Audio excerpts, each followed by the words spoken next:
Media మిత్రులకు నమస్కారం. Srisailam left bank canal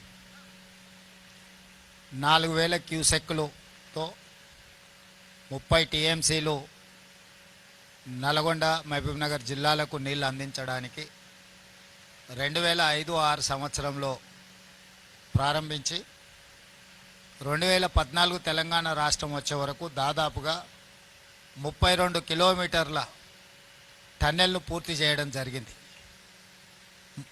ఆ తర్వాత తెలంగాణ రాష్ట్రం వచ్చి వేగంగా ఈ ప్రాజెక్టు పూర్తయి ఫ్లోరైడ్ బాధిత నల్గొండ జిల్లాకు శాశ్వత పరిష్కారం చూపిస్తుందని మేమందరం భావించినాం. కానీ తెలంగాణ రాష్ట్రం ఏర్పడ్డ తర్వాత ప్రభుత్వం యొక్క నిర్లక్ష్యం వల్ల 2-3 కిలోమీటర్ల పనిని కూడా పూర్తి చేయలేదు.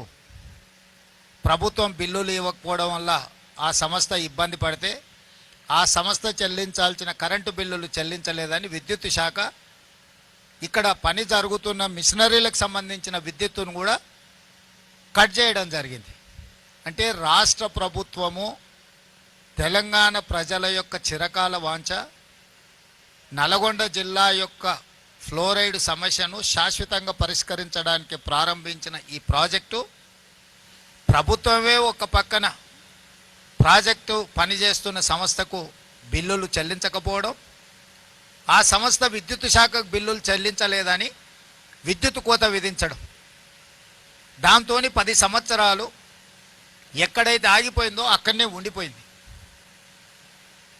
కాంగ్రెస్ అధికారంలోకి వచ్చిన తర్వాత అత్యంత ప్రతిష్టాత్మకమైన ఈ ప్రాజెక్టును ఎట్లయినా పూర్తి చేయాలని అన్ని రకాలుగా దీన్ని పరిశీలించి సాంకేతిక నిపుణులతో చర్చించి ఆగిపోయిన పనులను తిరిగి ప్రారంభించడానికి టన్నెల్ బోర్ మిషన్కు సంబంధించి కొన్ని రిపేర్లు, అదేవిధంగా వాళ్ళకి చెల్లించాల్సిన బిల్లులు, అదేవిధంగా సాంకేతికంగా ఉన్న సమస్యల్ని పరిష్కరించడానికి ఆనాడు ఉత్తమ్ కుమార్ రెడ్డి గారి సూచన మేరకు ఆ సంస్థ టన్నెల్ బోర్ మిషన్ సంస్థ అమెరికాకు కూడా కోమటిరెడ్డి వెంకటరెడ్డి గారిని మంత్రిని పంపించి దానికి సంబంధించిన స్పేర్ పార్ట్స్ లేకపోతే అమెరికా నుంచి కూడా తెప్పించి పనులను ప్రారంభించడం జరిగింది.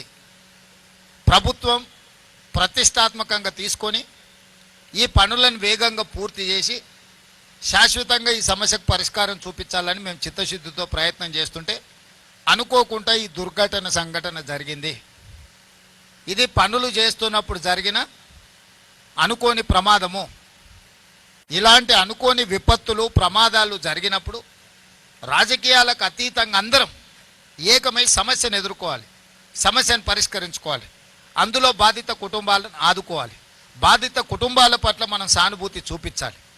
వాళ్ళు ఇతర రాష్ట్రాల నుంచి బ్రతకడానికి కూలీలుగా వచ్చిన వాళ్ళు, ఇంజనీర్లుగా వచ్చిన వాళ్ళు ఇవాళ మన ప్రాజెక్టు పూర్తి చేయడానికి పనిచేస్తున్నప్పుడు ఆ కుటుంబాలకు సమస్య వచ్చినప్పుడు ప్రభుత్వమైనా ప్రతిపక్షమైనా అధికారులైనా సామాన్యులైనా ఆ కుటుంబాల పట్ల చూపించాల్సిన సానుభూతితో పాటు ఆదుకోవడానికి అవసరమైన ప్రణాళికలు చేపట్టాలి.